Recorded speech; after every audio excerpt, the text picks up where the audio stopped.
Presidenta Bachelet despacha al Congreso proyecto de reforma educacional, propone fin al lucro, al copago y a la selección en liceos no emblemáticos. Hija de Gerardo Rocha revela antecedentes inéditos de la vida y muerte de su padre. Entrevista exclusiva en 24 horas. Pacientes del Hospital Sotero del Río indignados por el alto costo de los estacionamientos. Denuncia se agrega a la del Hospital de Maipú. La Roja suma y sigue. Hoy llegaron los seleccionados que juegan en España, encabezados por Alexis Sánchez. Hola, ¿qué tal? Muy buenas noches. Bienvenidos a 24 Horas Central. Y finalmente el Gobierno envió al Congreso una de las iniciativas más emblemáticas de esta administración. Sí, se trata de la primera parte de la reforma educacional, un proyecto que pretende terminar con el lucro, con el financiamiento compartido y con la selección escolar. Así es, y un proyecto que además apenas se dio a conocer generó un intenso debate entre políticos y estudiantes. Ignacio Uribe con el informe.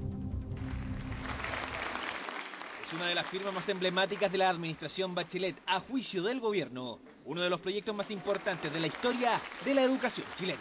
Porque hoy día estamos dando el primer paso de la reforma educacional más significativa tal vez que Chile ha tenido en los últimos 50 años. El primer paso de una de las iniciativas fundamentales del actual gobierno, una que comenzó a ser exigida en la calle mientras Michelle Bachelet presidía al país en su primer mandato. Gratuidad y calidad era la consigna, la que fue recogida en el programa de quien llegó a la moneda por segunda vez. Un proyecto que pretende una nueva institucionalidad y regulación a la educación parvularia, y otro que ya anuncia un intenso debate que pone fin al lucro, a la selección escolar y al financiamiento compartido en establecimientos escolares que reciben aportes del Estado. Una reforma que Chile requiere y ha reclamado en voz alta, que debe transformar a la educación de calidad en un derecho para todos los niños, niñas y jóvenes. Decirle adiós al lucro, eso establece el proyecto y eso tendrán que hacer los establecimientos escolares que reciben aportes del Estado. En Chile son miles los colegios particulares subvencionados que lucran, los que deberán transformarse en corporaciones o fundaciones si es que pretenden seguir en la actividad. 3 años, si es que el proyecto se aprueba, tendrán para hacerlo. Esta es la reforma más importante del gobierno de la presidenta Bachelet y por lo tanto como democracia cristiana vamos a cuidar de consolidar esos acuerdos, pero marcar también nuestro perfil, nuestra identidad. Fue nuevamente las mismas viejas prácticas que teníamos de los gobiernos anteriores, donde no hay participación efectiva del movimiento social, no hay una incorporación, un espacio de reflexión por parte de todos los miembros de las comunidades educativas para aportar en este proceso de construcción. Es un proyecto que se preocupa más de cambiarle el dueño a los colegios que de mejorar la calidad. Nosotros estamos convencidos que un proyecto de una educación tiene que preocuparse de los niños y de los profesores. Y este proyecto se preocupa de los dueños. El denominado financiamiento compartido también pretende ser eliminado, mensualidad que paga cada familia por la educación de sus hijos. La idea es aumentar los aportes que el Estado entrega a los respectivos colegios para en 3 años haber igualado el monto total que hoy desembolsa cada padre vía copago. La proyección del gobierno asegura que en 10 años ese monto será duplicado. Me preocupa un tema particular que tiene que ver con cómo fortalecer la educación pública, que es algo que no se hizo referencia hoy y yo creo que es sumamente urgente poner en la palestra. Nosotros pensamos que para mejorar la educación pública no es de modo alguno necesario terminar con la educación particular subvencionada. Fin a la selección escolar y a la discriminación, iniciativa que pretende promover y defender la libertad para que cada familia pueda escoger un colegio, ya sea laico, religioso, artístico, deportivo, entre otros. El proyecto prohíbe que los establecimientos educacionales que reciben financiamiento público apliquen mecanismos de selección de estudiantes, es decir, que discriminen por características socioeconómicas, étnicas o culturales. Surge aquí la duda por lo que ocurrirá con los liceos llamados emblemáticos, quienes se someterán a un estatuto especial para que nos sigan seleccionando a través de pruebas o test académicos. Importantes colegios que sí podrán atraer a los alumnos que pertenecen al 20% de mejor rendimiento académico de su generación. Es la lápida que le están poniendo a los liceos emblemáticos, al Instituto Nacional, a los liceos que hoy día, por meritocracia, buscan generar mayor movilidad social y más justicia. No se trata de que los emblemáticos pasen a ser colegios de mala calidad, sino que por el contrario, que la gran mayoría de los colegios, que todos los colegios de la educación pública pasen a ser colegios de calidad de la misma forma en que lo han conseguido los emblemáticos. Yo quisiera aquí llamar a todos los actores políticos y sociales a sumarse con altura de miras a este debate y a los que vienen. Hacer un debate sin descalificaciones a priori. Yo entiendo que estos son temas que puede haber distintas opiniones en la sociedad.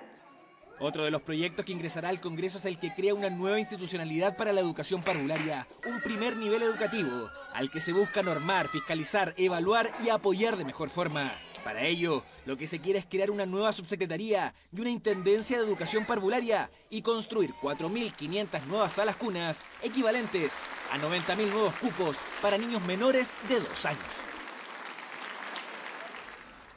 Bueno, ¿y qué opinan los sostenedores y los apoderados de los colegios particulares subvencionados? Mientras la mayoría de los padres aplauden la idea de no tener que pagar mensualidad, los dueños de algunos de estos colegios estarían considerando pasarse a la educación privada o derechamente cerrar los establecimientos. Ivonne Pino y Daniel Silva con el informe.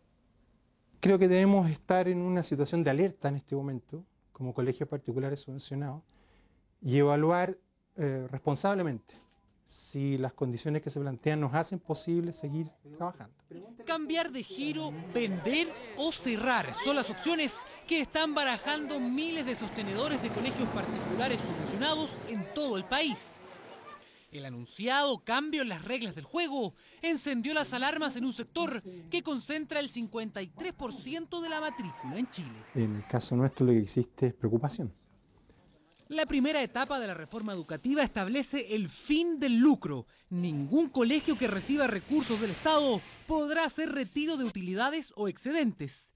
¿Qué opciones tendrán sus sostenedores? Podrán transformarse en una fundación. Esa fundación con los excedentes podrá comprarle al antiguo sostenedor que tenía, digamos, entre comillas, un negocio, la infraestructura que ha invertido. En último caso, el Estado compraría la infraestructura del colegio y el sostenedor podría seguir a cargo de la gestión educacional, recibiendo un ingreso acorde al mercado. Hay algunos sostenedores que frente a los anuncios de la reforma, que eran de colegio de financiamiento compartido, están pensando pasar a colegio particular pagado. ¿Qué pasa con el financiamiento? El nuevo proyecto establece el fin del copago en un plazo de 10 años. Un cambio necesario para la señora Marisol, que paga una mensualidad de 60.000 pesos en el Colegio Santa María de Maipú. No se justifica porque no es un colegio de alto rendimiento. No se justifica para nada. Yo pienso que debería ser gratuidad, gratis. De hecho, el proyecto establece que el aporte del Estado llegará a triplicar el que hoy hacen los padres por cada estudiante. Sería genial, que yo no tuviese que pagar por la educación de mis hijos. Pero tampoco me gusta la idea de no subvencionado porque yo tengo unos hijos bien inteligentes, entonces el colegio municipal como que no les sirve mucho. Excelente encuentro, es un aporte grande para la educación chilena y otro un gran beneficio para la familia igual. Me parece muy bien porque en algunos colegios estamos pagando mucho por mala educación, o sea, ahora nos vamos a pagar, o sea, va a tener gratuidad en algo que es un derecho. Yo estoy de acuerdo con la educación gratis, pero no sé, yo creo que igual puede ser injusto de repente no pagar nada, teniendo la posibilidad de poder aportar en algo. Un punto que también fue abordado este lunes por el ministro de Educación. Si las familias quieren donar dinero al colegio para que tenga mejores instalaciones, bienvenido sea aquello. Lo que estamos prohibiendo es que la donación de dinero sea condición sine qua non para que el niño pueda ingresar al colegio. En Chile tendremos una educación de calidad cuando la educación pública sea de calidad y la educación particular de calidad. Misión vocacional o negocio, un debate entre el gobierno y los sostenedores que recién comienza y que pondrá a prueba un sistema que hoy educa a más de 1.800.000 alumnos en Chile. Y el que se suponía sería uno de los días más felices de su vida terminó siendo una pesadilla que revive cada noche.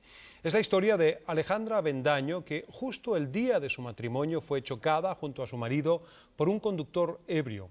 Ella se llevó la peor parte, estuvo al borde de la muerte, pero se recupera poco a poco, tanto física como psicológicamente, como nos cuenta Juan Carlos Lepe. Alejandra y Eric han puesto una dura resistencia al destino que como pocas veces se ensañó con ellos justo el día de su boda.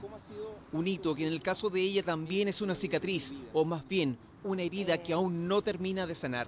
Tuve fractura de la costilla derecha, todas las costillas.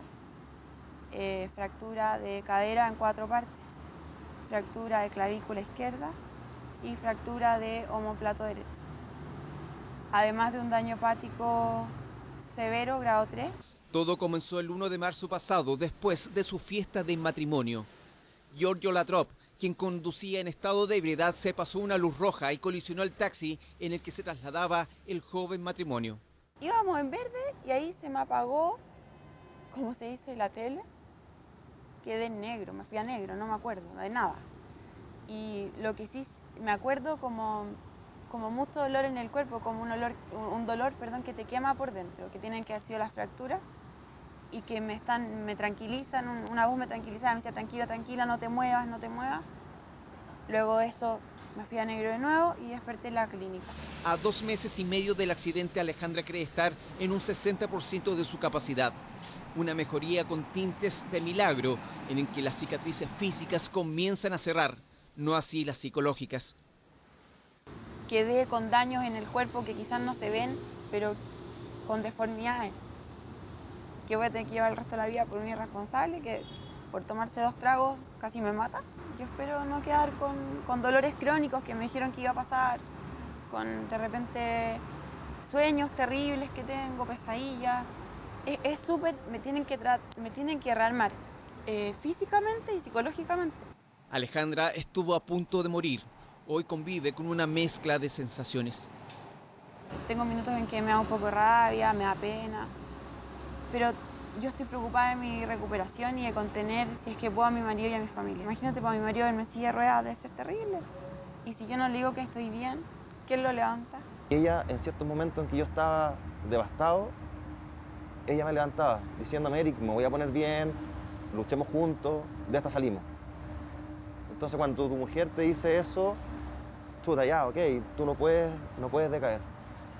Este matrimonio está consciente que el responsable de la tragedia no cumplirá un día de cárcel. Alejandra está convencida que esta impunidad es la que envalentona a irresponsables a manejar en estado de ebriedad. Todo el mundo quiere vivir en paz, pero con esta gente como Giorgio Latrop creo que es imposible. Tenemos que crear conciencia, que la gente se tome un taxi. Exigen que se apruebe la ley Emilia, la que endurece y tipifica con penas de cárcel las lesiones o muertes provocadas al conducir en estado de ebriedad.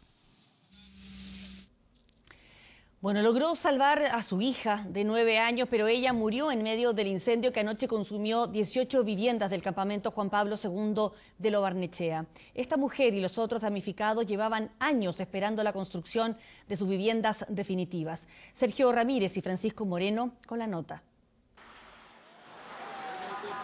El material ligero ardió y en cuestión de minutos las llamas consumieron las viviendas. Se vino arrasando todo el fuego. Ya empezó a arrasar las casas, empezaron a venir los bomberos por acá, por allá. Yo estaba acostada y por mis vecinos me levanté y pude ir rescatando. La historia se repite. Los incendios ya habían golpeado a los habitantes del campamento. Esta vez fueron 43 damnificados. Aparentemente podría ser un problema eléctrico.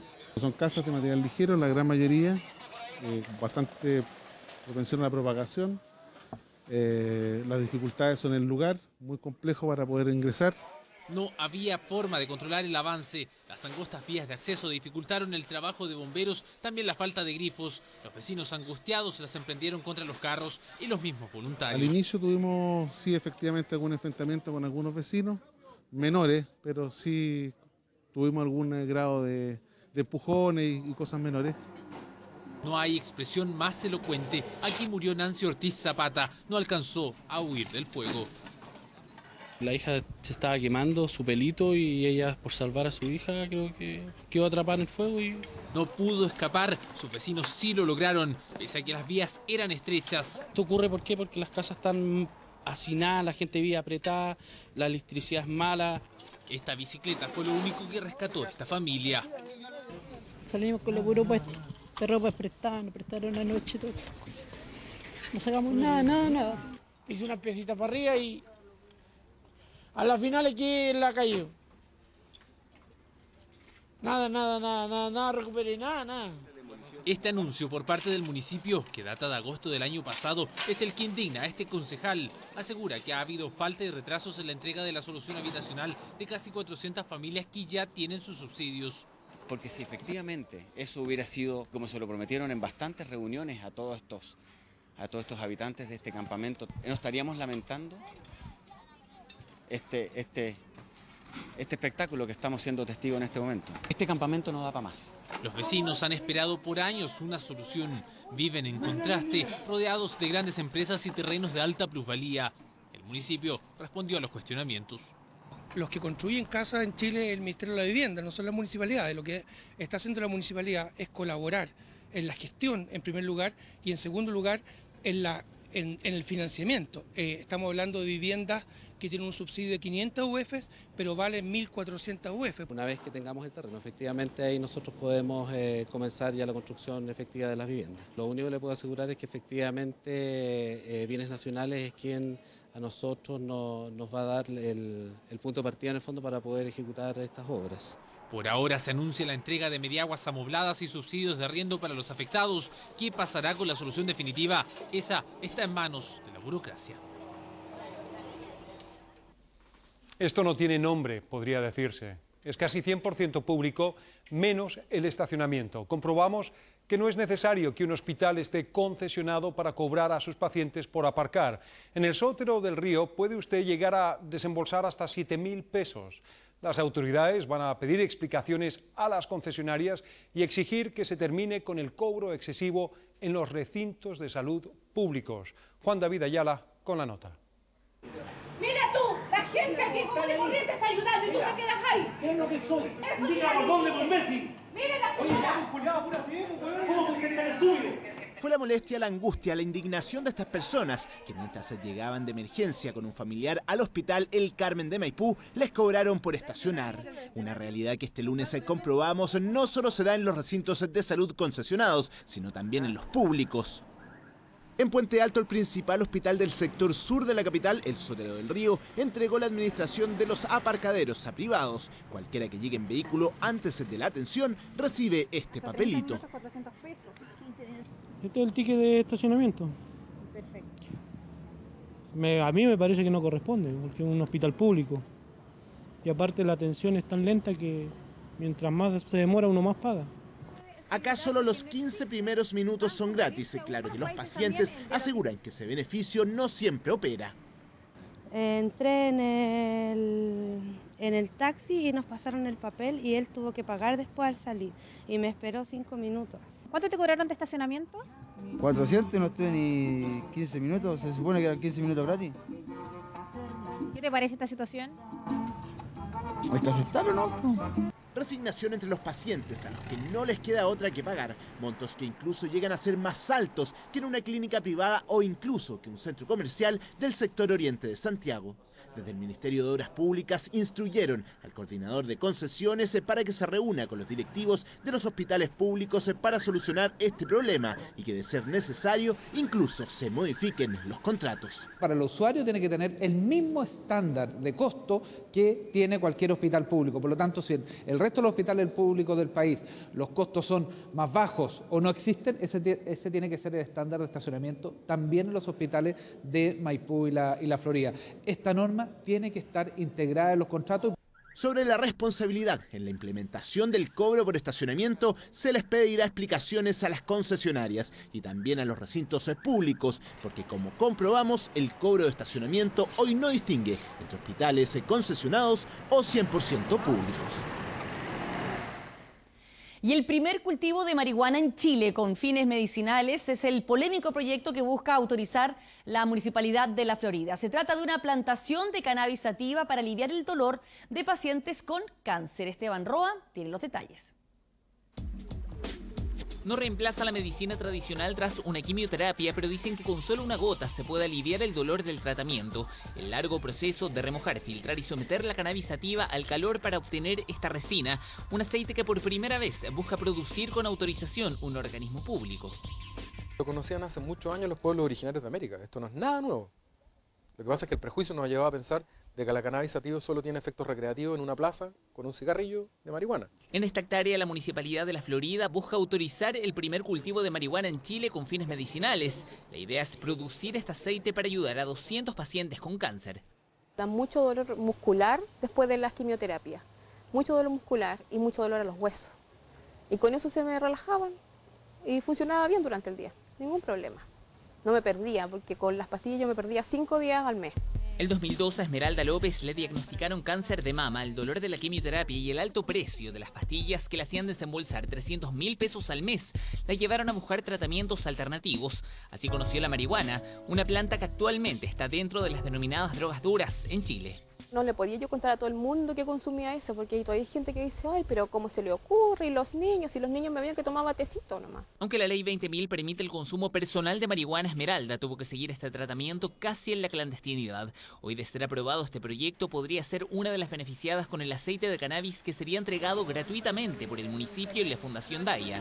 Esta iniciativa, tal como se está trabajando en este momento, se ajusta absolutamente a la legalidad vigente. Cuando dice, salvo que sea para consumo personal o próximo en el tiempo o para uso medicinal o terapéutico. Esa es la ventana, claramente. Quisimos conocer la opinión del Servicio Nacional para la Prevención y Rehabilitación del Consumo de Drogas y Alcohol, pero no tuvimos respuesta. Por ahora, el municipio seguirá el conducto por obtener la autorización a través del SAC y comenzar el cultivo en septiembre. Ellos tienen que presentar varios documentos, digamos, un informe de la Intendencia, de Policía de Investigaciones, del lugar donde va a ser el cultivo. Nosotros tenemos que verificar cuáles son las medidas de bioseguridad que tiene establecido el lugar. Que más de algunos se pueda decir que tiene otras intenciones esta decisión, pero si salvamos a una persona, si le aliviamos el dolor a una sola familia, todas las críticas no valen nada porque vamos a estar haciendo lo correcto. Un cultivo que no es el primero en solicitar autorización. En el 2011, la empresa Agrofuturo consiguió el permiso del SAC, pero luego fue revocado. Un proyecto que, de ser aprobado, se sumaría a países como Israel y Holanda, donde ya se aplica el uso medicinal de la cannabis. Pregunta, ¿qué tan seguro es ir al banco a retirar dinero? Hay que tener cuidado porque delincuentes lo pueden estar observando para seguirlo. Es lo que ocurrió el viernes pasado en Lo Espejo, donde el ejecutivo de una empresa fue asesinado a balazos cuando intentó resistirse a los ladrones. Ahora, ¿quiénes están detrás de estos asaltos? Carla Rodríguez con la respuesta. Apenas vio que su compañero de trabajo forcejeaba con un delincuente armado, Mauricio Acevedo González no dudó en ir en su ayuda. Lo que nunca supo es que un segundo asaltante estaba cerca y también con un arma. Los sujetos querían el maletín que el contador tenía en su poder con 2,5 millones de pesos, que poco antes había retirado desde un banco. Había ido acompañado, pero al llegar a su empresa Lo Espejo, este hombre caminó solo, situación que aprovecharon los ladrones. Al contador lo dejo aquí, al lado de la puerta, al lado. Y en cosa segunda aparece un compadre, me muestra una pistola, se mete para adentro. Escuché yo ahí quedé paralizado porque había otro en el auto en marcha y después se mete otra persona más con otro revólver. Tras una dura lucha, uno de los delincuentes disparó contra Acevedo en al menos 4 oportunidades. Murió rumbo al hospital. Te vio que estaba hablando por teléfono, por ayudar. Una plata que... Por plata. ¿Por qué no se lleva la plata? ¿Por qué se lleva a mi amigo? En menos de un año, Mauricio se convirtió en la segunda víctima fatal de delincuentes que se dedican a robar a quienes salen de los bancos con grandes sumas de dinero. El anterior fue en octubre, cuando el ex carabinero Francisco Méndez fue a una sucursal a retirar 7 millones de pesos. Ahí fue observado por individuos que luego lo siguieron hasta su casa. Allí le quitaron la plata y le dispararon. Jorge Sobarzo pasó por una situación similar. Él se salvó. Aquí se le ve saliendo luego de retirar dinero. Detrás de él, 2 de los asaltantes. Me siguieron 4 tipos, tres tipos caminando y un tipo, el cuarto tipo que venía en un vehículo. Yo llegué a la esquina y se me acercan los 3 tipos. Cuando me di vuelta me apuntaron con la pistola y me dijeron, ya te cagamos, pasa el dinero. Este tipo de atracos se está haciendo cada vez más común. Carabineros dice que son delincuentes que actúan en grupos pequeños. Son personas comunes y corrientes nomás que ellos se preocupan de hacerle las vigilancias con tiempo para ver si son vulnerables al momento de ser abordadas. Violencia desmedida de los asaltantes a quienes solo les interesa conseguir el dinero. Otra afectada fue esta mujer a la que sorprendieron cuando se disponía a subir a su vehículo. Le robaron 20 millones de pesos. Este lunes, familiares y amigos despidieron a Mauricio Acevedo, un hombre que por defender a un compañero se convirtió en una nueva víctima de la delincuencia. Y mírelas muy bien porque ya se comercializan aquí en Chile. Son las primeras monedas de oro de la Casa de Monedas de nuestro país que lanzó al mercado. Son una pieza de colección, pero también una buena manera de ahorrar. Nos informa Davor Juranovic. Brilla como nunca el ancho vuelo del cóndor acuñado en una moneda de oro. Es la primera vez que la Casa de Moneda pone a la venta del público piezas de oro que destacan elementos patrimoniales del país y la cultura mapuche. Todo en una onza de 32 gramos que tiene un diámetro de 3,3 centímetros. Es oro puro, se muestra ahí que es de una pureza 999, es un oro de 24 quilates y bueno, tiene la particularidad que está diseñada y acuñada en un fondo espejo y es por eso que se hace tan especial. Más antigua que nuestra propia patria, no es la primera vez que la Casa de Moneda de Chile decide acuñar un cóndor. Estas monedas de hace 150 años lo muestran más enjuto y con un aspecto menos estiloso que el proyectado en esta edición de oro que resalta el vuelo del ave de mayores dimensiones en todo el planeta. Se barajó la opción de un huemul o un cóndor. El huemul se descartó finalmente porque la onza Troy de Sudáfrica tiene un ciervo y nosotros quisimos que fuera algo único el diseño.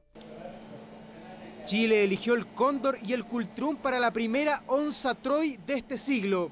Austria resaltó la filarmónica, México el ángel de la libertad. Estados Unidos optó por el águila, Inglaterra por la reina Isabel y China por un oso panda.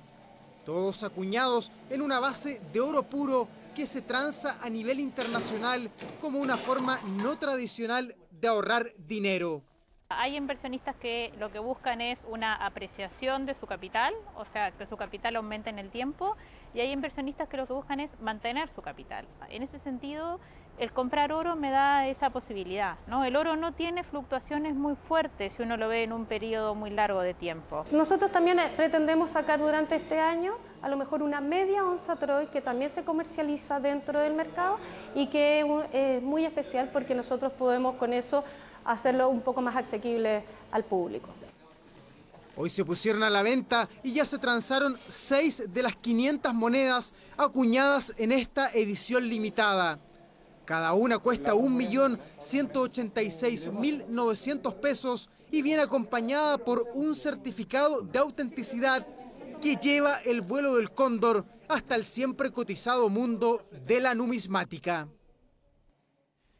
Y preocupación existe entre los habitantes de Paipote, en la región de Atacama, porque nuevamente se vieron enfrentados a una emergencia ambiental debido a la emanación de residuos tóxicos desde una fundición minera. Los niños, los adultos mayores, los enfermos, todos ellos con cuadros respiratorios y afectados. Luz Barrientos con el informe. Deben cerrar puertas y ventanas, tanto en viviendas como en escuelas del sector Paipote de Copiapó, producto de los altos índices de anhídrido sulfuroso emanados desde la fundición Hernán Videla Lira de la Empresa Nacional de Minería. Solo en el mes de mayo se han decretado 10 alertas ambientales y 2 preemergencias. Me molesta la nariz y los ojos. Y cuando yo espero, se me mete adentro del cuerpo y me enfermo. Más que nada la garganta, porque es como que uno inhala por la boca y la garganta arde, pero total, aunque uno tome agua o jugo, cualquier cosa, la garganta es lo que más me pica a mí. No sé cómo se ahoga y no puede como respirar y cuando va ahí tosiendo se te aprieta mucho aquí y duele. Según la normativa chilena de contaminación ambiental, se permite la emanación de hasta 2.615 microgramos de anhídrido sulfuroso por metro cúbico de aire. Sin embargo, este fin de semana la emanación llegó a 4.000, decretándose la primera emergencia ambiental en lo que va del año. Cuando la Seremi de Salud decreta alerta y preemergencias, de inmediato alerta, comunica a los establecimientos educacionales y de salud para que en los colegios se suspendan actividades al aire libre. Las consultas por problemas respiratorios han aumentado y pese a los síntomas que aparecen con el tiempo, aún no existe un estudio que determine las consecuencias que podrían llegar a tener los habitantes de Paipote. La gente consulta por la dificultad al tragar o una dificultad respiratoria o un sabor metálico al tragar. Y a veces las consultas no se presentan en el mismo momento del pic de contaminación, sino que se pueden presentar hasta 2 días después. Según ENAMI, la emanación de anhídrido sulfuroso ya estaría con los índices normales. Sin embargo, no se descarta que un nuevo episodio de contaminación aparezca, al igual que los síntomas. Está de regreso en Chile y enfrenta por estos días los cuestionamientos a su gestión en el Ministerio de Salud. El ex titular de esa cartera, Jaime Mañalich, reapareció este lunes y explicó, entre otros puntos, el polémico proyecto del Hospital de Puente Alto y la falta de especialistas en Maipú. Antonio Ruiz nos cuenta más. Hay que aclarar las cosas, hay que hablar con la verdad, hay que hablar transparentemente. Y yo no tengo ningún temor a hacerlo. Regresó a Chile e inmediatamente tomó la palabra. El exministro de Salud, Jaime Mañalich, reapareció este lunes para enfrentar por primera vez las graves acusaciones a su gestión. Fue el 23 de abril cuando la actual ministra de Salud, Elia Molina, instaló la polémica al denunciar que el Hospital de Puente Alto, cuya primera piedra fue puesta en los últimos días del gobierno de Sebastián Piñera, no contaba con el financiamiento necesario. La verdad es que lo que está ya aprobado para Puente Alto era un CRS, que es un centro de referencia, que es como un consultorio con más especialistas básicos. Y los cuestionamientos crecieron cuando las nuevas autoridades de salud aseguraron que las obras de al menos 13 recintos asistenciales presentan retraso o están paralizadas. Este lunes fue el propio exministro de Salud quien explicó cómo se gestó el polémico proyecto del Hospital de Puente Alto. Nosotros nos encontramos con una promesa y un proyecto el año 2009 de construir ahí lo que en ese tiempo se llamaba un hospital sin camas, un CRS. Retomamos el proyecto de CRS, lo modificamos y pusimos a disposición el financiamiento del proyecto para que en una segunda etapa empezar en el horizonte del año 2018 el nuevo hospital de Puente Alto. Otro de los recintos en cuestión fue el Hospital de Maipú, inaugurado en 2013 y que ya presenta un serio déficit de atención por la falta de especialistas. En el Hospital de Maipú, evidentemente, hay que contratar más especialistas y el antiguo y el actual director de hospital están haciendo los llamados en un marco jurídico que es complejo. La reaparición de Mañalich encendió nuevamente el debate político en torno a las obras en salud. Si quiere discutir, el ministro Mañalich que lo haga justamente con argumento. ¿Qué pasa con las camas? ¿Qué pasa con los médicos especialistas del hospital? Yo veo acá más bien un intento desmedido, desmesurado de las autoridades de salud por sacar piedra sobre piedra de lo que fue la administración del gobierno del presidente Piñera. El gobierno está trabajando por construir una solución a los problemas de salud heredados de la pasada administración. La comisión investigadora de la Cámara de Diputados evalúa citar al exministro de Salud a declarar. Jaime Mañalich dice estar dispuesto a hacerlo, ojalá lo antes posible.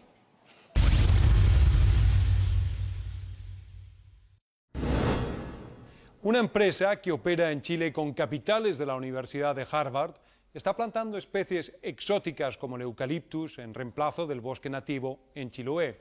Organizaciones ciudadanas y ONGs alertan sobre el efecto que tiene en los caudales de agua. Acusan a la CONAF, criticando también a los juzgados por aplicar multas insignificantes para la empresa, mientras pequeños propietarios han sido castigados con cárcel por el mal manejo a pequeña escala de sus árboles nativos.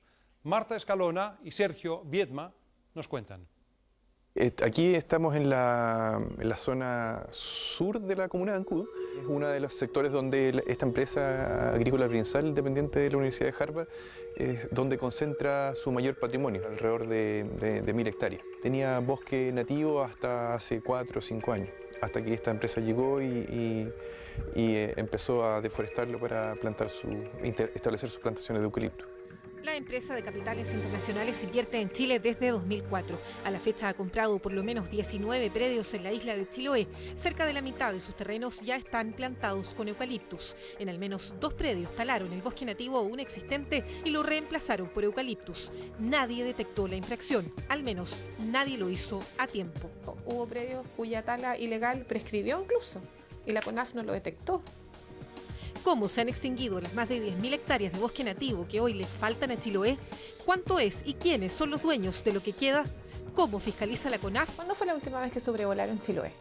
Chiloé, durante el 2013 hicieron sobrevuelos, principalmente en avión.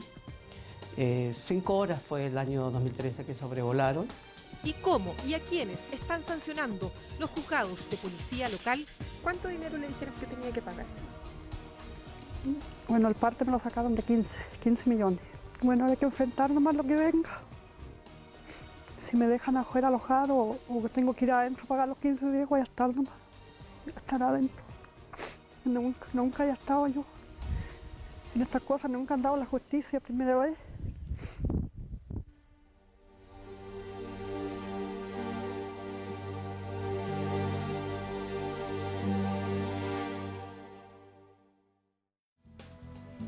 Según la fiscalización de CONAF, esta mujer sacó en total 500 metros de leña del bosque nativo que su esposo recién fallecido le heredó.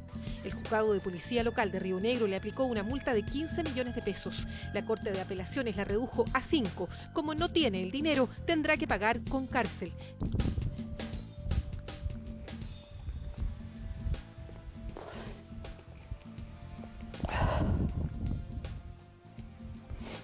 Bueno, siento pena que tengo que ir adentro, porque tengo que dejar mi casa aguantada. Incluso no puedo ni dormir en la noche pensando.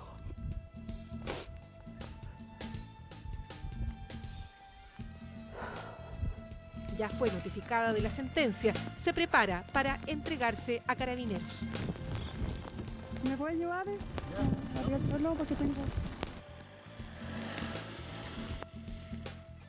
Según los registros de la propia CONAF, la agrícola Brinsal, que opera con capitales directos de Harvard, arrasó con más de 130 hectáreas de bosque nativo en Ancud. Las infracciones se materializaron en 2 predios. En el primero, de 76 hectáreas, la CONAF calcula que se habrían extraído más de 24.000 metros de leña. Sin embargo, la multa sentenciada por el juzgado de policía local de Ancud no supera los 4 millones de pesos. La razón: la infracción en casi la totalidad de las hectáreas estaba prescrita. Es decir, la tala del bosque nativo había ocurrido fuera del plazo legal para denunciar. ¿Por qué no fue detectada a tiempo? Lo que tenemos nosotros como Corporación Nacional Forestal en Chiloé y en la región son equipos de fiscalizadores y equipos de profesionales, llámense ingenieros o técnicos, que se dedican a ver los planes de manejo, a seguir hacer los seguimientos del manejo forestal. Pero en el caso de Brinsal, por ejemplo, hubo predios cuya tala ilegal prescribió incluso, y la CONAF no lo detectó. Yo creo que la institución, dentro de sus facultades y dentro de sus posibilidades de detectar cortes ilegales, en este territorio tan complejo, la verdad las cosas que de difícil acceso muchas veces necesitamos de información a veces adicional. Fueron organizaciones ciudadanas y ONGs que operan en Ancud quienes dieron la alerta acerca de las infracciones cometidas en los predios de Brinsal. La denuncia llegó al juzgado de policía local de esa ciudad cuando los eucaliptus ya estaban plantados. El bosque nativo había sido talado a ras de suelo y nadie lo detectó. Nuestra institucionalidad forestal está haciendo aguas hace rato. O sea, esto ocurre acá en la región de los lagos, ocurre en la región de los ríos con otras empresas forestales chilenas, en la Octava y así hacia el norte. Entonces, en Ancud se han organizado y un grupo de jóvenes está en pie de guerra contra quienes intervienen en el bosque nativo para reemplazarlo por especies exóticas. Detrás de la tala se ha escondido por años una consecuencia que hoy está a la vista. Hoy día en la isla Chiloé hay aproximadamente 5.400 hectáreas de eucalipto que se han plantado principalmente en los últimos 5 a 10 años. ¿Ya? Y esto es uno de los factores que está propiciando la escasez de agua dulce. Recordemos que la isla de Chiloé depende exclusivamente del agua almacenada en los bosques, del agua almacenada en las turberas y pomponales. La isla no tiene nieve, no tiene glaciares, por lo tanto depende del bosque y de los humedales para surtirse de agua. La escasez de agua en la isla es un hecho. Nos dicen que el verano del 2013 fueron más de 40 los sectores rurales afectados y el municipio entregó en esa ocasión 1.700.000 litros de agua. El verano recién pasado se aumentaron a más de 80 las localidades rurales afectadas y el municipio entregó 4.100.000 litros de agua. El bosque nativo lo que hace es almacenar agua y liberarla lentamente en época seca. Diciembre, enero, febrero. Si estamos perdiendo bosque nativo, directamente estamos perdiendo agua. En toda la isla de Chiloé quedan poco más de 600.000 hectáreas de bosque nativo. Solo el 20% está en manos del fisco. No se sabe quiénes son los dueños de las otras más de 400.000. Chiloé, si bien hay gente que ha plantado eucalipto, lo ha hecho en pequeños retazos, en 2 hectáreas, 2,5, 5 hectáreas. Aquí, como primera vez, que tenemos un paño continuo que está en superficie en un solo lugar. Entonces, para nosotros eso creemos que puede ser preocupante en términos de la captación de agua o abastecimiento de agua de ese sector. Este chilote, nieto de colonos suizos, está dando una lucha en su tierra, aferrado a la posibilidad de mantener sus campos con los bosques originarios. A eso vino después de casi 20 años en Europa. A raíz de eso, el cuidado del bosque. Que hoy en día es un oasis, ¿no? Porque alrededor el bosque nativo lo consumieron prácticamente todo, cambiaron eso por eucalipto. Y bueno, vine como Superman a salvar un poco el bosque, ¿no? Cuidar esas hectáreas que tenemos ahí. Y eso como que me llena de alegría y me siento bien haciendo eso. Sigue invirtiendo en sumar más hectáreas de bosque para proteger. Sus intereses parecen muy lejos de lo económico. Ayudo no solamente a la isla, también al planeta, ¿no? Y pucha que es bonito de repente estar debajo de un bosque y ver un árbol de 500 años o 600 años y uno se pone a pensar cuánta historia tenemos nosotros, ¿no? O sea, está antes de que cualquier colono haya llegado aquí a Chiloé, ¿no? Mientras Luis Alberto Olivares destina sus propios recursos para poner el bosque a salvo, en la CONAF hablan de las fiscalizaciones, de las sanciones a quienes infringen la ley de bosque nativo. Hay 4 fiscalizadores en forma exclusiva en Chiloé, más el apoyo de los otros ingenieros que en algunos tiempos ayudan a fiscalizar. El presupuesto anual para la CONAF de la región de los lagos supera los 4.000 millones de pesos. A eso se suman otros, más de 300 millones, que el Fondo Nacional de Desarrollo Regional destina específicamente para contratar a consultores que capaciten y orienten a los propietarios de bosque nativo sobre su adecuado manejo. El objetivo es proteger, manejar, preservar y que permanezca en el tiempo el bosque nativo de todo el territorio nacional. Pero las comunidades tienen otra versión de la historia. Han llegado ya después que prácticamente ha quedado la crema con el bosque y ellos han llegado al terreno solamente a cruzar parte. Lo mismo sostiene Elena, que ya ingresa al retén de carabineros de Riachuelo. Aquí le informan lo que viene. Nosotros la vamos a poner a disposición del tribunal. ¿Ya? Para que el tribunal decida qué es lo que... Para que el juez de policía local de Río Negro decida cuál va a ser su destino. ¿Ya? Ella pierde la tranquilidad. Probablemente afecta también la depresión diagnosticada, por la cual toma varios medicamentos. Tengo que tomar para la noche para dormir porque no puedo dormir. Desde aquí la trasladan al juzgado de policía local de Río Negro. Ya veremos qué pasará con su sentencia. Para los ingenieros forestales por el bosque nativo es fundamental que la CONAF pueda monitorear. Un trabajo previo y permanente con los propietarios protegería realmente los bosques y evitaría llevar las causas a la justicia.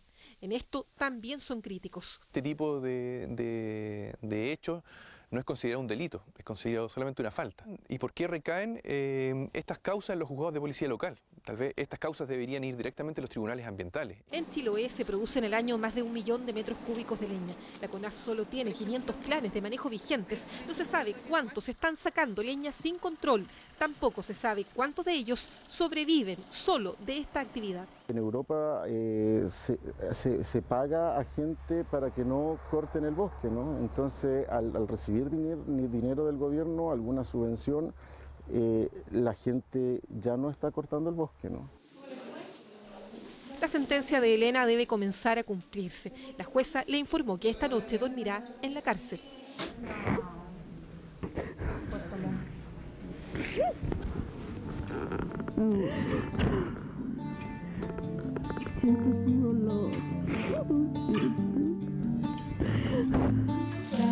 Nosotros vivimos de la leña, pues vivimos de eso. ¿Y qué vamos a comer nosotros si no se trabaja el bosque? Más yo no sé leer tampoco, entonces es difícil para mí a veces de comprender algunas cosas. Mientras Elena va camino a la cárcel de Osorno en Chiloé, esperan que la agrícola Brinsal ejecute una parte de la sentencia que aún no se materializa. Estos eucaliptus deben ser reemplazados por bosque nativo. El terreno debe volver a lo que era antes de ser explotado. Esto se suma a los pagos de 4 y 17 millones de pesos, que son las multas que aplicó el juzgado de policía local de Ancud. Contactado para conocer su versión, el abogado Jorge Ros Amunátegui dijo que Brinsal no se referirá al tema. Este es el correo electrónico que nos envió la empresa de comunicaciones que los representa. Hasta la fecha, Brinsal sostiene al menos 3 causas aún pendientes por infracciones cursadas por la CONAF en otras provincias de la región de los lagos. Desde hace ya 7 días, Elena cumple la reclusión nocturna en la cárcel de Osorno.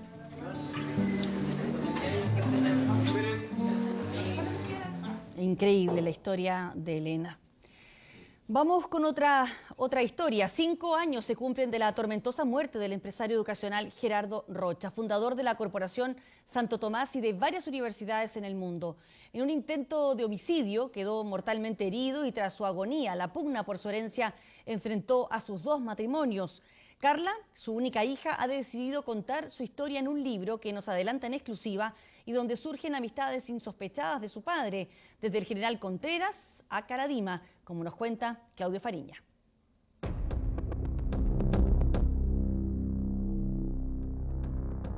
Fue uno de los más mediáticos y escabrosos casos de la historia policial chilena. El fundador de un imperio educacional avaluado en más de 150 millones de dólares agonizaba con el 70% de su cuerpo quemado tras amenazar un martillero público, provocando un incendio en su casa del Quisco, en un episodio donde se mezclaban los celos, el espionaje, las amenazas, los seguimientos. La historia no contada de Gerardo Rocha Vera. ¿Dijo algo antes de fallecer? ¿Se arrepintió de algo? Me miró a los ojos cuando falleció. Una lista de amistades que iba desde el Mamo Contreras al padre Caradima, además de la guerra comercial tras su muerte, la pelea por su patrimonio, a 5 años de un deceso, en este adelanto exclusivo del libro de su hija Carla, tal vez la herencia menos conocida.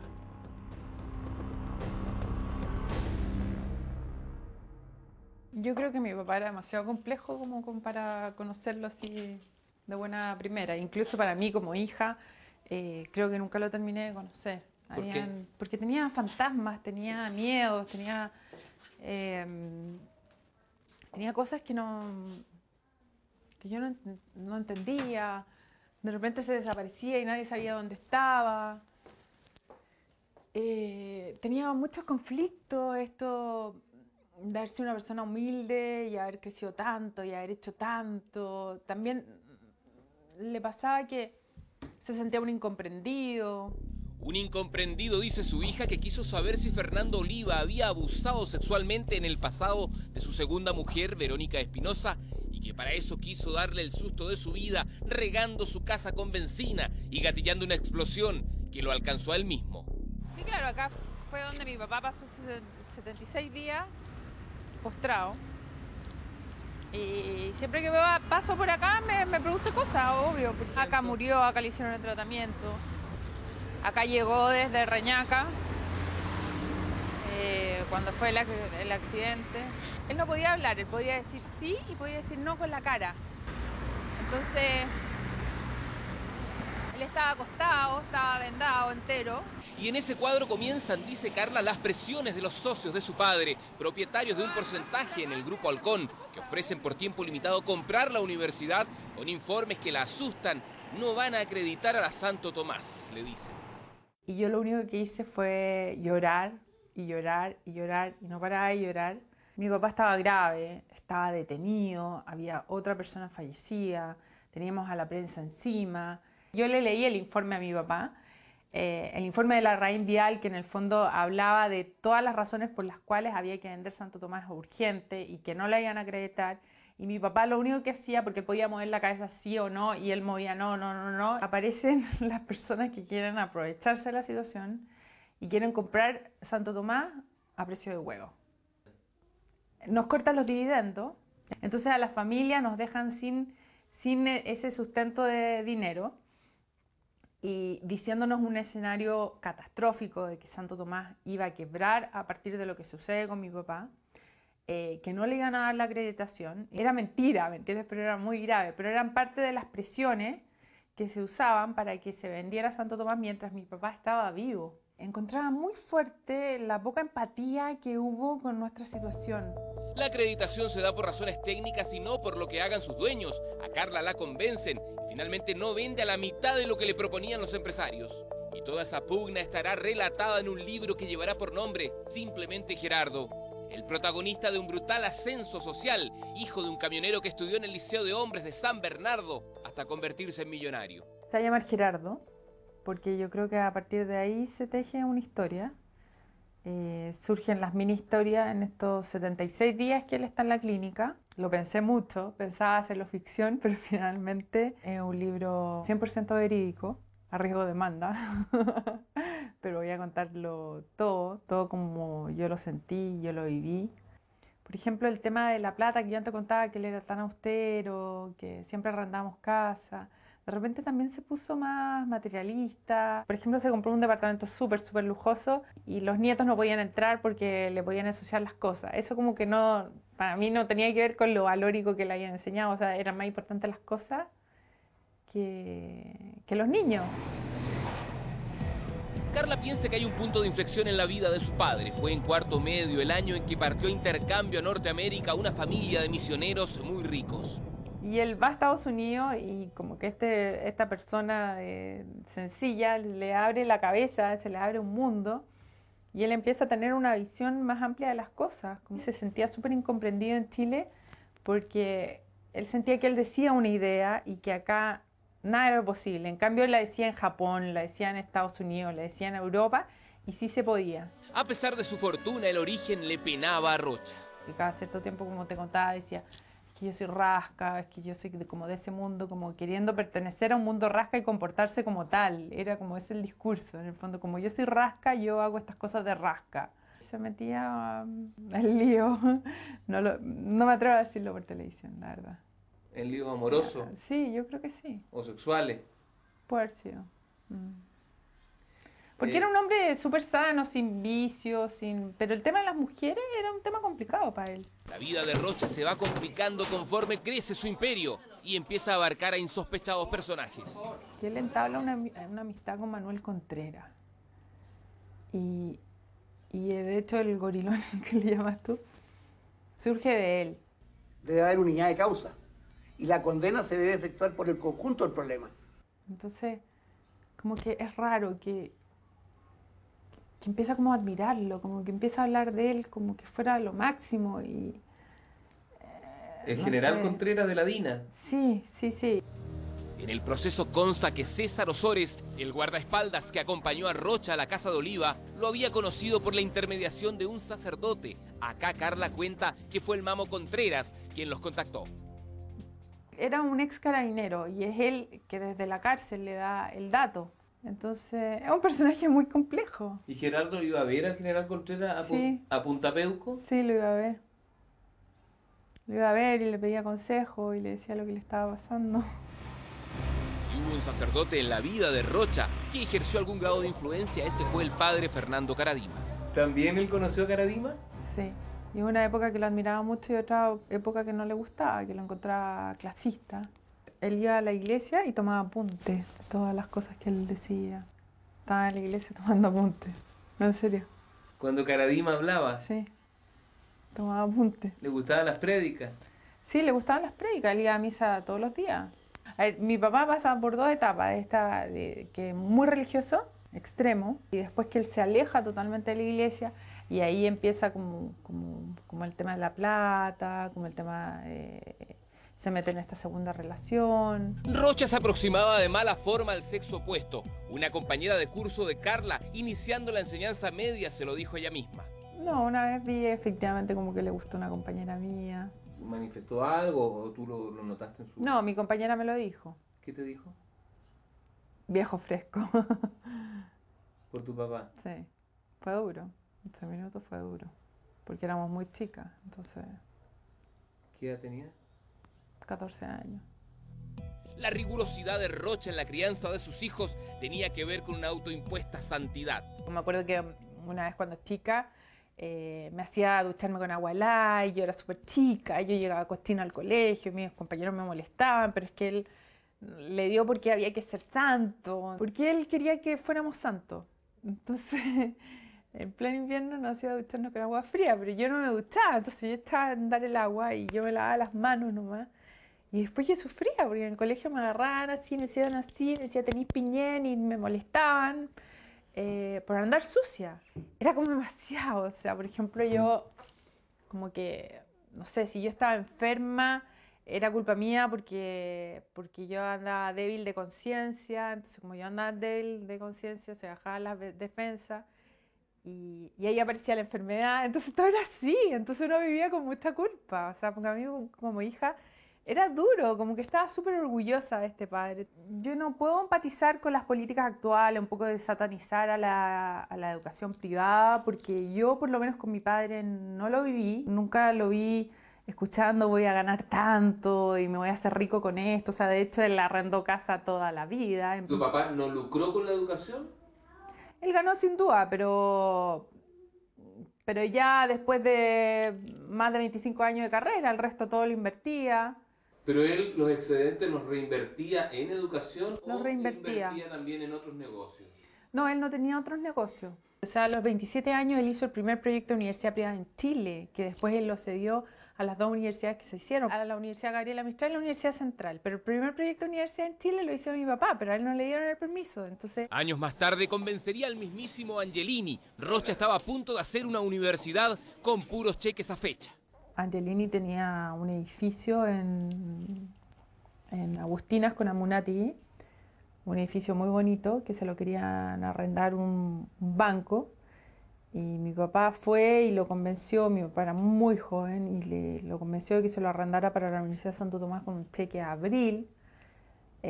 Fue al Mercurio y los convenció de que le pasaran publicidad con un cheque a abril. Y él necesitaba conseguir 300 alumnos para hacer la Universidad de Santo Tomás y logró tener 500 alumnos en marzo.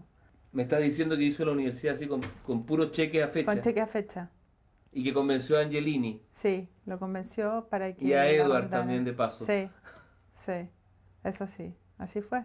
Un libro que sin duda traerá polémica. En la caja fuerte de Rocha, Carla encontró declaraciones ante notario a las 3 nanas de sus hijos menores que cambian todo lo conocido hasta ahora. Lo que yo deduje al final, por todas las conversaciones que tuvimos, todo lo que yo escuché, lo que conversé con el fiscal, es que finalmente él entra, él quería asustarlo, quería interrogarlo a este señor, quería obtener respuesta fiel a unas dudas que él tenía. Mi papá pierde la mano, por eso se presume que él levantó y se lo puso acá, explota y él también pierde la vida, entonces nunca tan tonto, por decirlo de otra manera. Pero yo creo que él tenía súper claro de que ellos no eran amantes. Ella finalmente, o sea, sentó esa tesis, o sea, todo el mundo le quedó que mi papá había ido a matar por celo. ¿Cuál es la verdad? Yo creo que él iba a interrogarlo, él iba a descubrir una verdad y que esto se le escapó de las manos. Tal como yo se lo pregunté en su minuto, le dije, ¿se te escapó de las manos? Sí, me dijo. Aunque ha heredado decenas de millones de dólares, Carla sabe que la felicidad está en otra parte. Ha vivido su propio vía crucis, 5 años antes de los trágicos hechos en los que perdió a su padre. Su hijo Juan Andrés, de 13 años, murió atrapado por el filtro de una piscina en un resort de Punta Cana. Fueron las vacaciones más dramáticas de su vida. Hoy vive con sus 6 hijos restantes en una gran casa, separada del que fue alguna vez su marido y resignada a lo que venga. Y sí, es verdad, me han pasado cosas súper fuertes, tuve un incendio, casi se me murió otro hijo. Mi vida no es una tragedia per se. Y yo soy súper feliz. Porque también estas cosas me han enseñado a ser feliz. Y yo siento que si me pasa algo, si pierdo la plata, si pierdo un brazo, me siento mucho más preparada. Yo soy mucho más feliz ahora que antes. Hoy día lo valoro. Hoy día yo soy consciente de que si perdí un hijo, puedo volver a perder otro. Por lo tanto, lo que tengo es esto para disfrutar y no tengo otra cosa. Si perdí un padre, puedo perder a mi madre también. Y eso es real.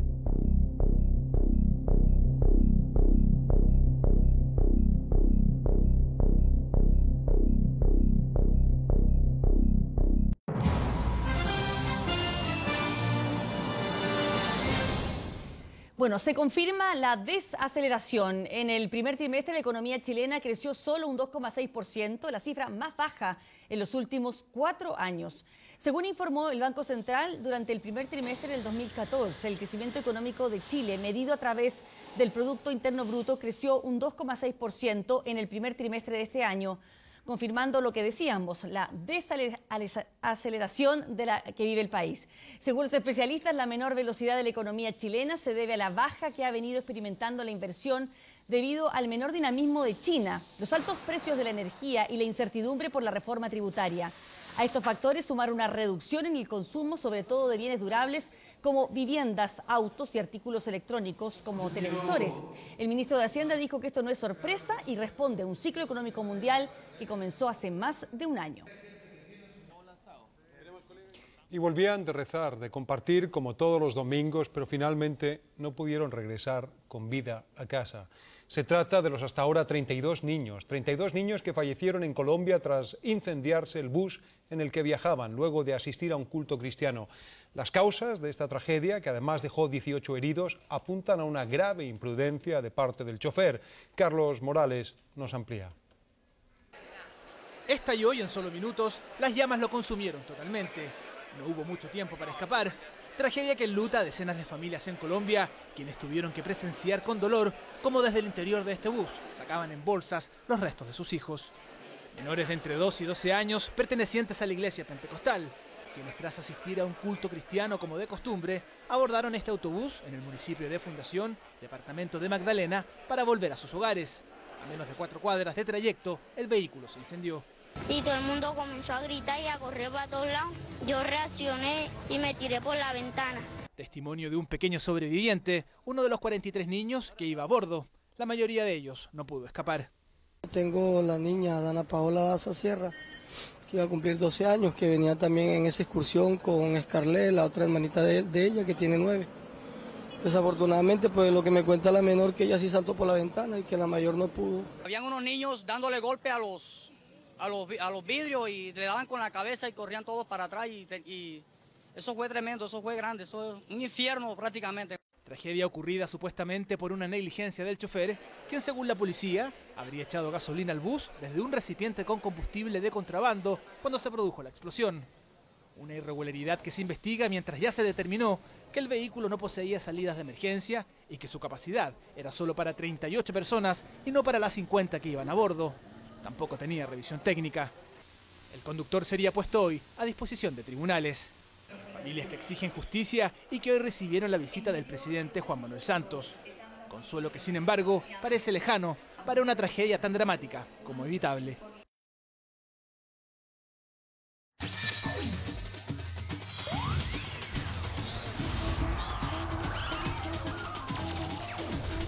Faltan 24 días. ¿Cómo les va? ¿Cómo están ustedes? Muy buenas noches. Mucho movimiento en la selección chilena. Hoy llegó Alexis Sánchez, acompañado hasta de sus perros, lo que podría implicar el abandono, la salida de Barcelona. Es muy probable esto. Llegó Mauricio Pinilla, confiado en ganarse un cupo en la selección. Y lo que preocupa es que mañana debe llegar Matías Fernández y va directo a la sala de exámenes de una clínica de Santiago porque es probable que lo operen de un tobillo, con lo que se perdería el campeonato mundial. Y esto provocaría movimientos, nuevos movimientos, en la nómina que está preparando Sampaoli. Vamos a la selección chilena.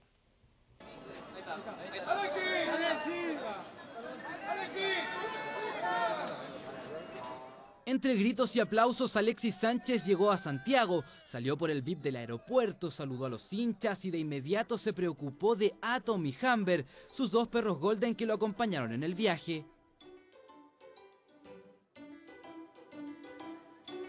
Para algunos no quiso dejarlos solos en Barcelona mientras juegue el Mundial y para otros es una señal de que su futuro está cada vez más lejos de España y por eso ya estaría llevándose sus cosas más importantes.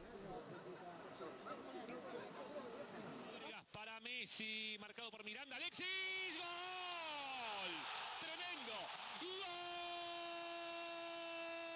¡Gol! El interés de la Juventus por ficharlo es cada día más fuerte, a tanto que el gerente deportivo de la Vecchia Signora, Beppe Morata, confirmó que lo quieren sí o sí como refuerzo, pero reconocen que su contratación es compleja debido a su alto precio, cercano a los 40 millones de dólares. Arsenal y Liverpool tampoco pierden las esperanzas por ficharlo.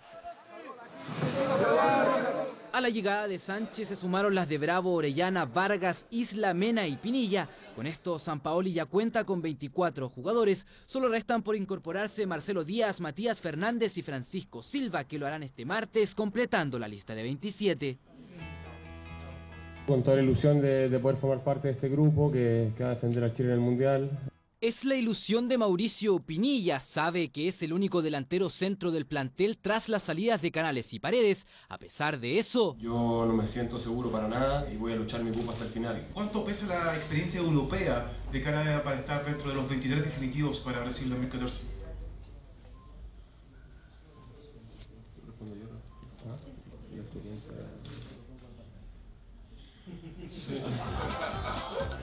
risa nerviosa de un Mico Albornoz que hizo su mejor esfuerzo por hablar ante los medios, no pudo comunicarse de la mejor manera y así describió la posibilidad de jugar un mundial.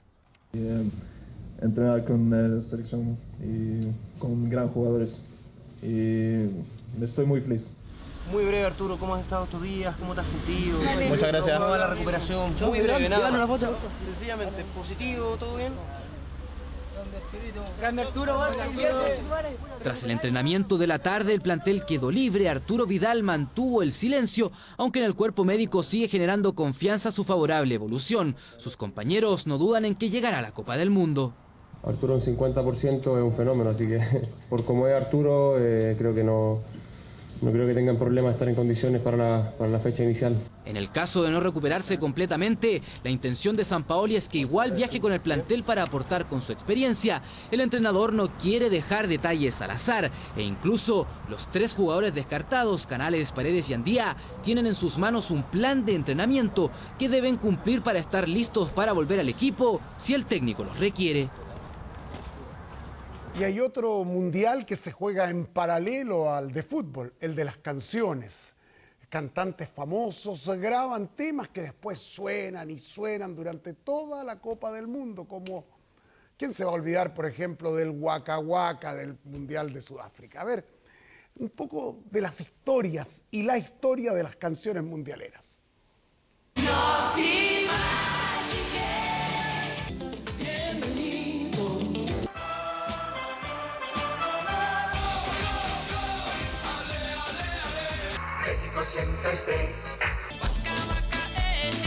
Solo 2 segundos para que muchos se recuerden de qué canción se trata o más bien a qué mundial pertenece. Himnos o temas oficiales que son parte del cancionero de cada Copa del Mundo y que comenzó hace 52 años, precisamente en Chile.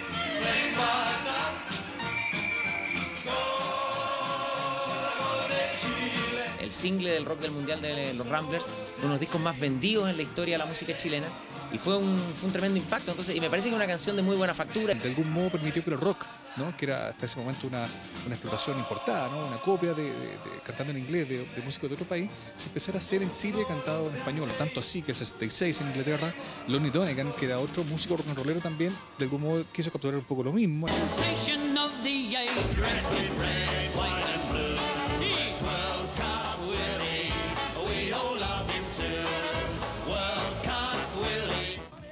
Fue hasta en la década del 70 cuando se empezó a oficializar el himno de cada mundial. En México 1970 la idea fue tener algo pegajoso, muy distinto a Alemania 74 y Argentina 78, donde la marcha orquestada fue el plus. Compositor de la talla de Ennio Morricone que haya querido hacer la música para el mundial de Argentina 78 no deja de ser, digamos, significativo. Es un tema instrumental, ¿no es cierto? Parte con un grito así como Argentina, aquel mundial. ¡Argentina!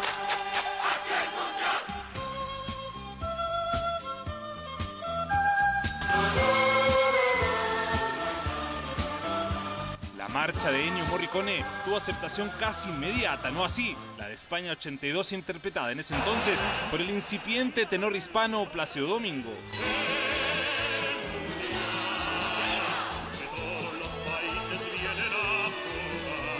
canción a lo mejor de Plácido Domingo quedó demasiado como solemne, muy de tenor. La gente de España 82 se acuerda más del Naranjito, la mascota, que de la canción de Plácido Domingo. Pero el vuelco con las canciones mundialeras se produce en México 86. Ahí aparece la comercialización, la venta, el producto que debía traspasar fronteras. Se intenta que la canción del Campeonato del Mundo sea un hit, que esté en el oído popular. De eso se ha tratado. Que de algún modo tiene que responder a 3 criterios básicos. Lo primero es que tiene que ojalá celebrar un poco el espíritu deportivo, ¿no? de la comunión de los pueblos. Segundo, tiene que tratar de algún modo también capturar ojalá la mayor cantidad de ritmos posible de la mayor cantidad de países disponibles, ¿no? Y tercero, probablemente esto es lo más complejo, tiene que sintonizar también con los ritmos de moda, con la música que se esté escuchando. En realidad para nosotros ha sido una gratísima sorpresa encontrarnos en Ciudad de México con este chileno que salió hace ¿cuántos años de nuestro país? 16 años y medio casi. Pero hoy día un tema de él es conocido aquí en México, en Chile y en todo el mundo. Y el tema lo comenzamos a escuchar y usted seguramente también lo va a identificar de inmediato. México 86. México 86, el mundo unido por un valor. Fue en esta Copa del Mundo cuando aparecen las canciones anexas al oficial. Así es como muchos creen que este fue el himno del Mundial. Bienvenidos, bienvenidos. México recibe a sus amigos. Bienvenidos, bienvenidos. Mexico is waiting, waiting for all of you. Llegaría a Italia 90, un mundial con estadios llenos, grandes figuras y mucho color, todo acompañado del inolvidable verano italiano. No ti immagini inseguendo un gol sotto il cielo di un'estate italiana. La canción hablaba en el coro de noches persiguiendo un gol bajo el cielo de un verano italiano, entonces no podía ser más perfecto.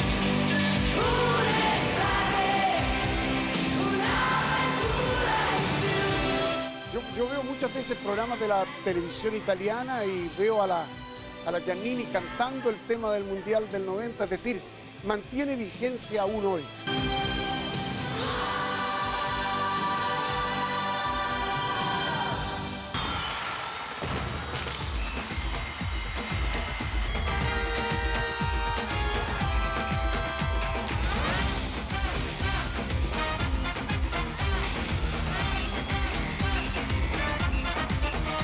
Parece que ese fue un tremendo impacto el de Ricky Martin a nivel así como mundial, global, fue un éxito. Y la gente la recuerda, la relaciona además a un mundial en que Chile volvía, digamos.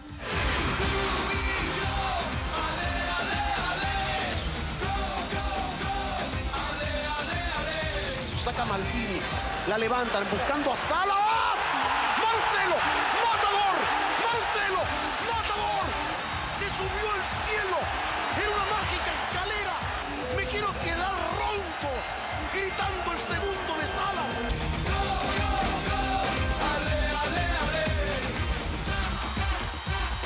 Ricky Martin le abriría las puertas a los latinos en las canciones mundialeras. La Copa de la Vida en Francia 98 fue sinónimo de rotundo éxito.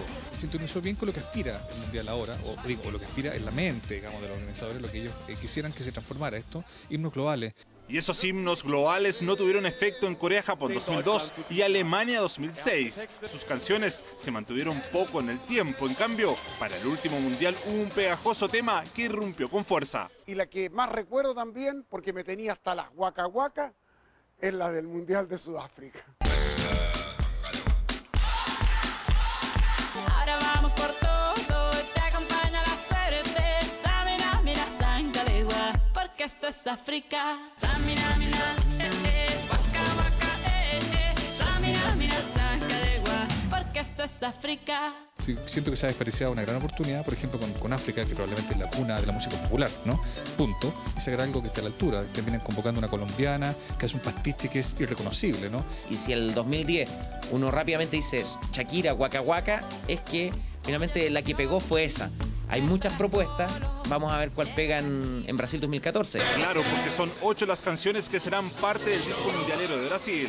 Pitbull con Jennifer López y Claudia Leite, Carlos Vives y Ricky Martin buscarán posicionarse entre los hits de la Copa del Mundo. Para muchos, temas agradables y con sentido. Sin embargo, los críticos tienen una postura clara. Básicamente son pastiches con poca alma, con poca esencia y sobre todo como repletos de clichés solo para justificar en 2 minutos y medio, 3 minutos la lógica de una canción que además tiene que venderse mucho, tiene que sonar en la radio. Finalmente termina siendo una canción que ojalá se descargue rápido en el iTunes y probablemente eso es lo que están buscando con esta canción de Pitbull, Jennifer López. Con el fin de perdurar en el tiempo, más incluso que los mismos partidos, las canciones empiezan a posicionarse como producto de insospechadas dimensiones en las copas del mundo. Y ahora le contamos que está lista la nómina de 10, pero no de 10 jugadores para el Mundial de Brasil, sino que de los 10 carabineros de fuerzas especiales que van a cuidar a los integrantes del equipo chileno.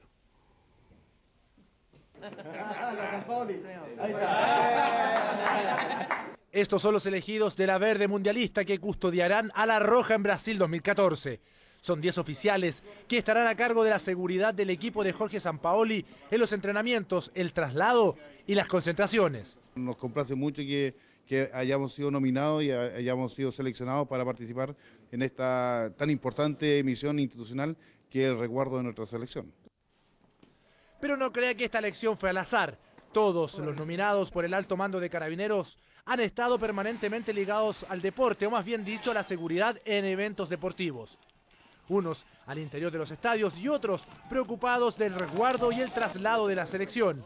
Por eso calzaron perfectamente en esta nómina para cumplir la misión de cuidar a la roja en la Copa del Mundo. La nominación nuestra parte por una nómina que propone nuestro general Alejandro Olivares, que es el jefe de control de orden público.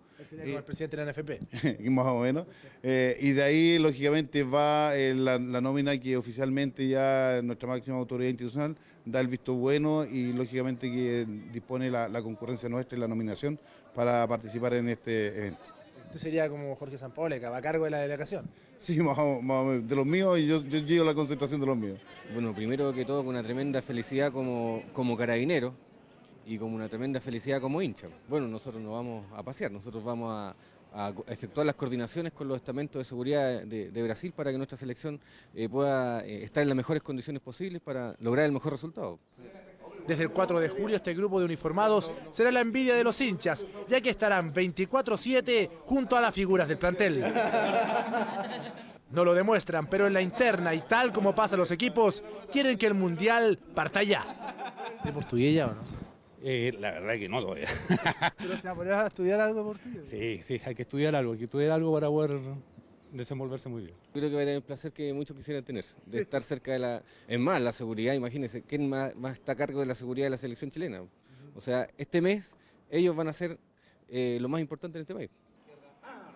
Ya está lista la nómina de la verde mundialista, quienes se sacrificaron todo el año en los estadios para llegar a la cita máxima, la Copa del Mundo de Brasil 2014, y lo mejor para ellos, junto al equipo de todos.